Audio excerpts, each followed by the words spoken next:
வணக்கம். ஜேகே செய்திகளின் பிரதான செய்திகள். முதலில் தலைப்புச் செய்திகள்.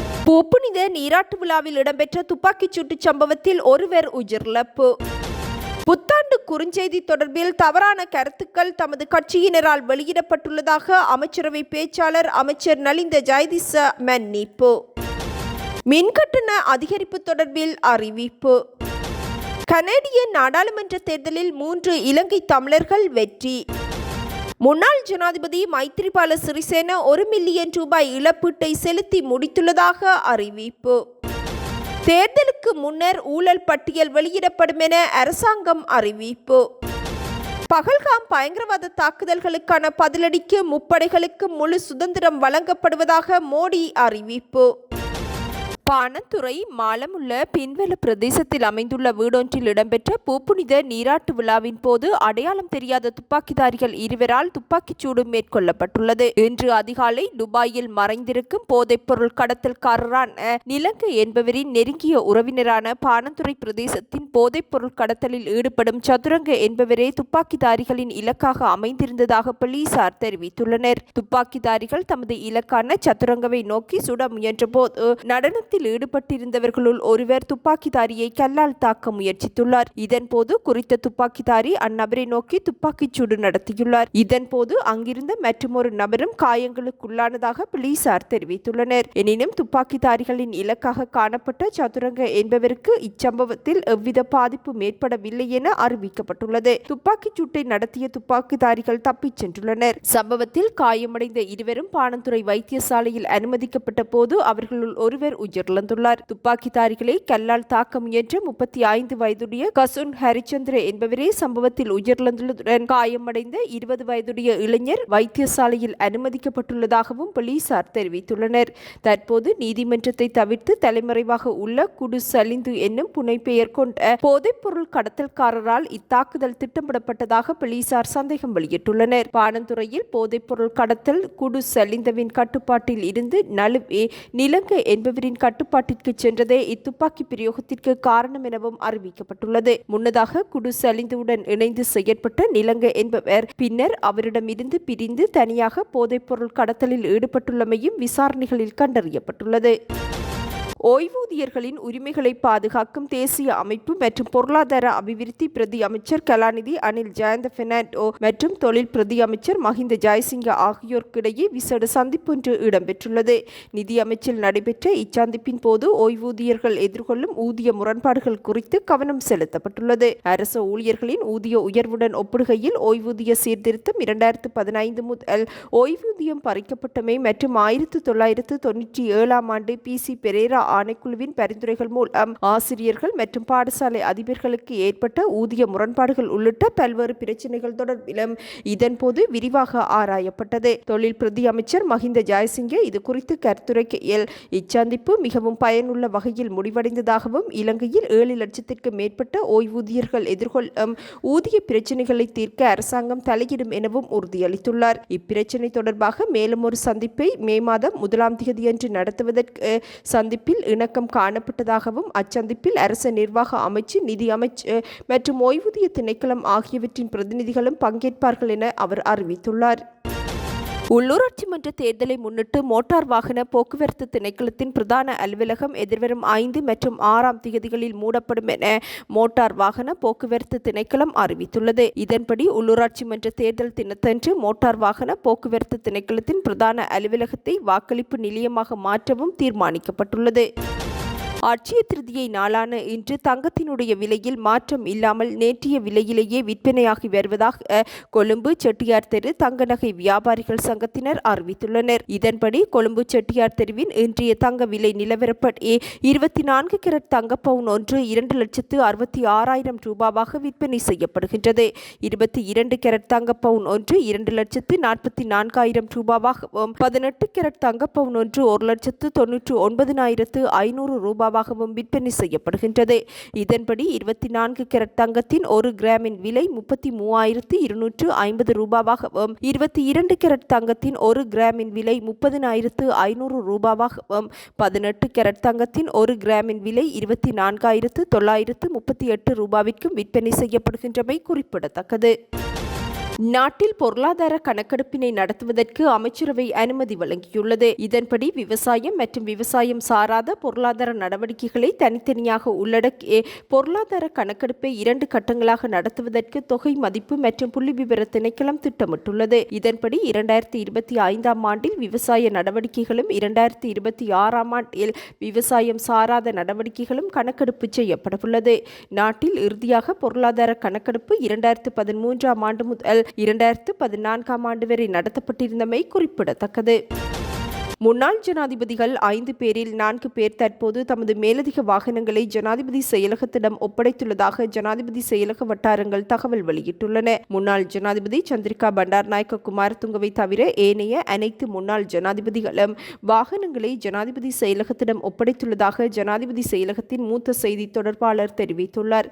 ஜனாதிபதி செயலகத்தால் முன்னாள் ஜனாதிபதிகளுக்கு வழங்கப்பட்ட 3 வாகனங்களில் ஒன்றை திருப்பித் தருமாறு ஜனாதிபதியின் செயலாளரின் எழுத்துப்பூர்வ அறிவிப்பின்படி இந்த வாகனங்கள் மீள ஒப்படைக்கப்பட்டுள்ளன. ஏப்ரல் 23ஆம் தேதிக்கு முன்னர் சம்பந்தப்பட்ட வாகனத்தை ஜனாதிபதி செயலகத்தில் ஒப்படைக்க வேண்டும் என ஏப்ரல் 19ஆம் தேதி ஜனாதிபதி செயலாளர் கடிதம் அனுப்பியிருந்தார். முன்னாள் ஜனாதிபதிகளான சந்திரிகா பண்டாரநாயக்க குமாரதுங்க, மஹிந்த ராஜபக்ச, மைத்ரிபால சிறிசேன, கோட்டாபய ராஜபக்ச மற்றும் ரணில் விக்ரமசிங்க ஆகியோருக்கு ஜனாதிபதி செயலாளரினால் இந்த அறிவித்தல் விடுக்கப்பட்டிருந்தது.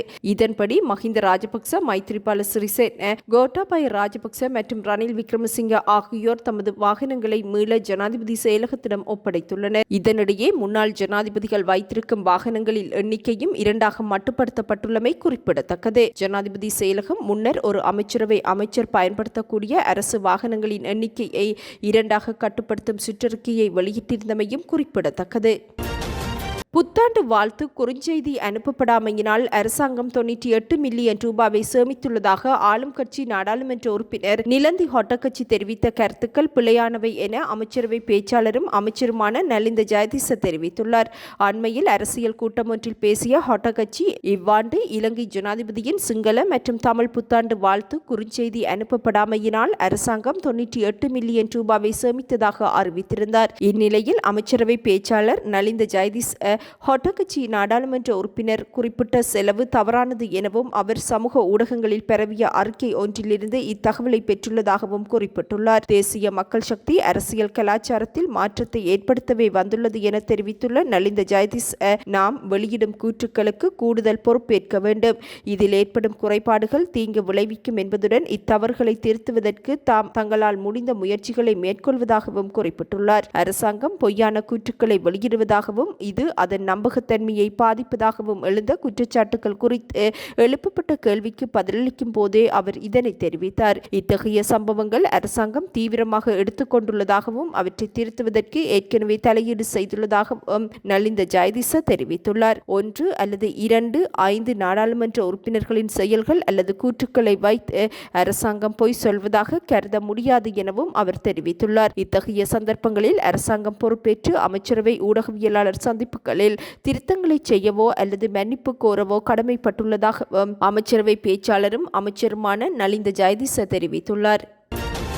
மின் கட்டணத்தை அதிகரிப்பது தொடர்பில் சர்வதேச நாணய நிதியம் பரிந்துரைகளை முன்வைத்துள்ளதாக அறிவிக்கப்பட்டுள்ளது. 4வது கடன் தவணையை நாட்டிற்கு வழங்குவதற்கு சர்வதேச நாணய நிதியம் பல்வேறு நிபந்தனைகளை முன்வைத்துள்ளது. இதன்படி மின்சார உற்பத்தி செலவை பிரதிபலிக்கும் மின்சார கட்டணத்தை சமர்ப்பிக்க வேண்டும் என அவர்கள் வலியுறுத்தியுள்ளனர். இதனை எளிதாக்கும் வகையில் மின்சார விலை நிர்ணய சூத்திரம் அறிமுகப்படுத்தப்பட வேண்டும் எனவும் பரிந்துரைக்கப்பட்டுள்ளது. இதற்கிடையே ஆரம்ப கணக்கின் இருப்பு சர்வதேச நாணய நிதியத்தின் அசல் ஒப்பந்தங்களின்படி இருக்க வேண்டும் எனவும் நிபந்தனை விதிக்கப்பட்டுள்ளது. இந்த நிபந்தனைகள் பூர்த்தி செய்யப்பட்ட பின்னர் சர்வதேச நாணய நிதியம் 4வது கடன் தவணையை வெளியிடுவதற்கான திட்டத்தை அதன் நிர்வாக குழுவிடம் சமர்ப்பிக்க உள்ளமை குறிப்பிடத்தக்கது. கனடிய நாடாளுமன்றத்தில் முதன்முறையாக இலங்கை தமிழ் பூர்வீகத்தைச் சேர்ந்த 3 உறுப்பினர்களாக தெரிவாகியுள்ளனர். கனடிய பொதுத் தேர்தலில் இலங்கை தமிழ் பூர்வீகத்தைச் சேர்ந்த 5க்கும் மேற்பட்ட தமிழ் கனடியர்கள் போட்டியிட்டனர். இந்நிலையில் இவர்களுள் ஹரி ஆனந்த சங்கரி, ஜுவனிதா நாதன் மற்றும் அனிதா ஆனந்த் ஆகியோர் ஆளும் கட்சியான லிபரல் கட்சியில் வெற்றி பெற்றுள்ளனர். தேர்தல் முடிவுகள் வெளியாகி வரும் நிலையில் இத்தேர்தலில் பிரதமர் மார்க் கார்னியின் லிபரல் கட்சி அறுதி பெரும்பான்மைக்கும் குறைவான பலத்துடன் வெற்றி பெற்றுள்ளது. இத்தேர்தலில் லிபரல் கட்சி கொச்சியில் இருந்து இலங்கையை பூர்வீகமாக கொண்ட தமிழ் கனடிய நீதி அமைச்சருமான ஹரி ஆனந்த சங்கரி தனது ஸ்காப்ரோ கில்வுட் ரூஜ்பாக் தொகுதியில் போட்டியிட்டிருந்தார். அதேபோன்று ஆளும் கட்சியில் இருந்து ஜுவனிதா நாதன் பிக்கரிங் புரூக்ளின் தொகுதியிலும் களமிறங்கியிருந்தார். ஆக்வில் கிழக்கு தொகுதியில் அனிதா ஆனந்த் போட்டியிட்டு வெற்றி பெற்றிருந்தமை குறிப்பிடத்தக்கது. குர்நாகல் பிரதேசத்தில் கவனக்குறைவாக இயக்கப்பட்ட தனியார் பேருந்தில் மோதி மோட்டார் சைக்கிளில் சென்ற தாயொருவர் காயமடைந்துள்ளதுடன் அவரது 2 பிள்ளைகள் உயிரிழந்துள்ளனர். இவ்விபத்தில் 15 வயதுடைய தருஷத் தனஞ்சய நிருஷன் ரத்நாயக்க மற்றும் அவரது சகோதரனான ஜனிந்து சாமோத் ரத்நாயக்க என்பவர்களே உயிரிழந்துள்ளனர். அனுஷா குமாரி என்ற 45 வயதான தாயார் பலத்த காயமடைந்து குர்நாகல் போதனா வைத்தியசாலையின் அவசர சிகிச்சை பிரிவில் அனுமதிக்கப்பட்டுள்ளார். கடந்த 27ஆம் தேதி குர்நாகல் கொழும்பு வீதியின் குர்நாகல் மணிக்கூட்டு கோபுரத்திற்கு முன்பால் 4 வழி சந்திப்பில் அதிகாலை 4:50 மணியளவில் இந்த விபத்து இடம்பெற்றுள்ளது. பிள்ளைகள் உயிரிழந்த சம்பவம் தொடர்பாக கைது செய்யப்பட்ட பேருந்தின் ஓட்டுநர் விளக்கமறியலில் வைக்கப்பட்டுள்ளார். 55 வயதான தனியார் பேருந்தின் சாரதியான ஜெயதிலக்க பண்டார என்பவரே விளக்கமறியலில் வைக்கப்பட்டுள்ளார். போலீசாரின் விசாரணையில் பேருந்து அதிவேகமாகவும் பொறுப்பற்ற முறையிலும் இயக்கப்பட்டுள்ளமை கண்டறியப்பட்டுள்ளது. உயிரிழந்த பிள்ளைகளின் தந்தை வெளிநாட்டில் உள்ளார் என்பதுடன் விபத்து தொடர்பிலான மேலதிக விசாரணைகள் முன்னெடுக்கப்பட்டுள்ளன. ரோயல் பார்க் கொலை வழக்கில் முன்னாள் ஜனாதிபதி மைத்ரிபால சிறிசேன 1 மில்லியன் ரூபாய் இழப்பீட்டை செலுத்தி முடித்துள்ளதாக நீதிமன்றில் அறிவிக்கப்பட்டுள்ளது. பிரதான சந்தேக நபருக்கு மன்னிப்பு வழங்கிய குற்றத்திற்காக விதிக்கப்பட்ட இழப்பீட்டையே சிறிசேன முழுமையாக செலுத்தி முடித்துள்ளதாக அவரது சட்டத்தரணிகள் நீதிமன்றில் அறிவித்துள்ளனர். முன்னதாக ரோயல் பார்க் கொலை குற்றவாளி ஜூட் ஜெயமகாவை மன்னித்து மைத்ரிபால சிறிசேன பிறப்பித்த உத்தரவை உயர் நீதிமன்றம் கடந்த ஆண்டு ஜூன் மாதம் இரத்து செய்ததுடன் அது அரசியலமைப்பிற்கு விரோதமானது என அறிவித்திருந்தது. எனவே பிரதிவாதியான மைத்ரிபால சிறிசேன மனுதாரருக்கு 1 மில்லியன் ரூபாய் இழப்பீட்டை வழங்க வேண்டும் எனவும் உயர் நீதிமன்றம் உத்தரவிட்டது. இதன்படி அவர் தற்போது அந்த இழப்பீட்டை செலுத்தி முடித்துள்ளதாக அறிவிக்கப்பட்டுள்ளது. 2005ஆம் ஆண்டு ரோயல் பார்க் வீட்டு தொகுதியில் ஸ்வீடன் நாட்டைச் சேர்ந்த யுவோன் ஜோன்சன் என்பவரை கொலை செய்த வழக்கில் ஜெயமகாவிற்கு மரண தண்டனை விதிக்கப்பட்டிருந்தமை குறிப்பிடத்தக்கது. முன்னைய அரசாங்கங்களின் காலத்தில் உள்ளூராட்சி மன்றங்களின் பிரதிநிதிகளாக இருந்தவர்களது ஊழல் பட்டியலை வெளியிட அரசாங்கம் தீர்மானித்துள்ளது. முன்பு அதிகாரத்தில் இருந்த கட்சிகளின் சார்பில் உள்ளூராட்சி மன்றங்களின் பிரதிநிதிகளாக காணப்பட்டவர்கள் பல்வேறு ஊழல்களை மேற்கொண்டுள்ளனர். ஒரு சிலர் கடந்த அறக்கலைய காலத்தில் இடம்பெற்ற வன் செயல்கள் காரணமாக சேதமடைந்த வீடுகளுக்கு பெறுமதி கூடிய இழப்பீடுகளை பெற்றுக் கொண்டுள்ளனர். அவ்வாறானவர்களின் பட்டியலை எதிர்வரும் உள்ளூராட்சி தேர்தலுக்கு முன்பதாக வெளியிட அரசாங்கம் தீர்மானித்துள்ளது. பெரும்பாலும் மே தின கொண்டாட்டங்களை அடுத்து ஜனாதிபதி அனுரகுமார திசாநாயக்க அல்லது அமைச்சர் நலிந்த ஜெயதிச மூலமாக இப்பட்டியல்கள் பகிரங்கப்படுத்தப்படலாம் என எதிர்பார்க்கப்படுகின்றது. கனடிய பொதுத் தேர்தலில் பிரதமர் மார்க் கார்னி தலைமையிலான லிபரல் கட்சி வெற்றி பெற்றுள்ளது. எனினும் அக்கட்சி தனித்து ஆட்சியமைப்பதற்கான பெரும்பான்மையை இன்னமும் பெறவில்லை என அறிவிக்கப்பட்டுள்ளது.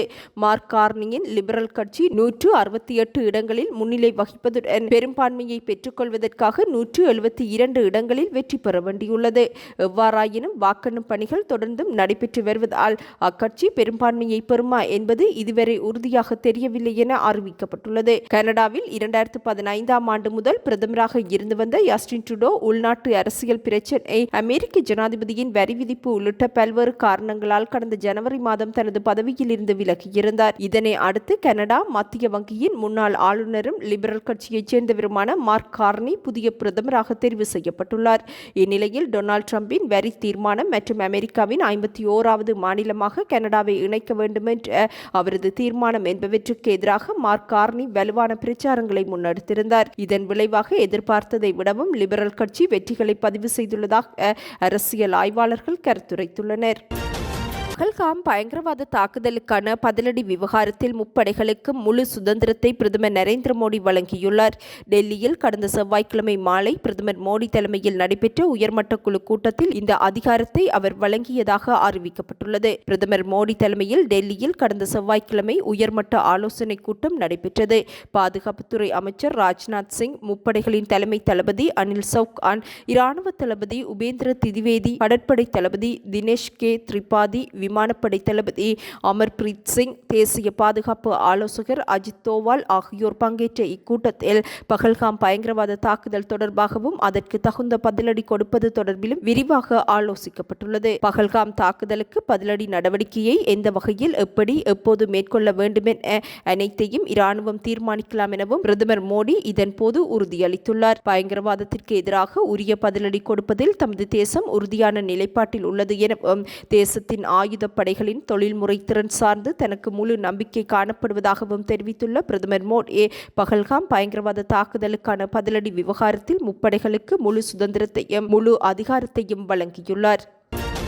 18வது IPL கிரிக்கெட் போட்டி இந்தியாவின் பல்வேறு நகரங்களில் நடைபெற்று வரும் நிலையில் இதில் பங்கேற்றுள்ள 10 அணிகள் மோதுகின்றன. 5 அணிகளுடன் தலா 2 முறையும் மீதமுள்ள 4 அணிகளுடன் ஒரு முறை என ஒவ்வொரு அணியும் மொத்தமாக 14 லீக் போட்டிகளில் விளையாட வேண்டும் என்பதுடன் லீக் சுற்று முடிவில் முதல் 4 இடங்களை பிடிக்கும் அணிகள் பிளே ஆஃப் சுற்றுக்கு முன்னேறும். இதன்படி இன்றிரவு சென்னை சேப்பாக்கத்தில் உள்ள MA சிதம்பரம் மைதானத்தில் நடைபெறும் 49வது லீக் போட்டியில் சென்னை சூப்பர் கிங்ஸ் மற்றும் பஞ்சாப் கிங்ஸ் அணிகள் மோதுகின்றன. 5 முறை சாம்பியனான சென்னை சூப்பர் கிங்ஸ் அணி இந்த சீசனில் வழக்கத்திற்கு மாறாக தடுமாறுவதுடன் 9 போட்டிகளில் ஆடி 2 முறை வெற்றியை பெற்றுள்ளதுடன் 7 தோல்விகளை கண்டு பிளே ஆஃப் சுற்று வாய்ப்பை இழந்துள்ளது. முதலாவது மற்றும் 7வது ஆட்டத்தில் மாத்திரம் வெற்றி பெற்ற சென்னை அணி ஏனைய ஆட்டங்கள் அனைத்திலும் சறுக்கலை சந்தித்தது. இதுவரை 21 வீரர்களை பயன்படுத்திய போதிலும் அவர்களால் வெற்றியை பெற்றுக்கொள்ள முடியவில்லை. சொந்த மைதானமான சேப்பாக்கத்தில் பெரும்பாலும் ஆதிக்கம் செலுத்தும் சென்னை அணி நடப்பு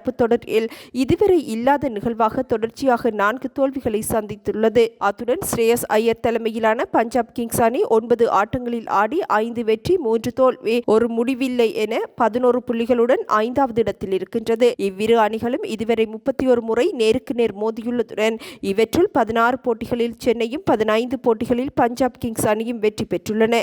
மெதுவான தன்மை கொண்ட சேப்பாக்கம் ஆடுகளத்தில் சுழற்பந்து வீச்சுக்கு முக்கிய பங்கு வகிக்கின்றமையும் குறிப்பிடத்தக்கது. இத்துடன் இன்றைய எமது பிரதான செய்திகள் நிறைவடைகின்றன. நமது அடுத்த பிரதான செய்திகளை நாளை எதிர்பாருங்கள். வணக்கம்.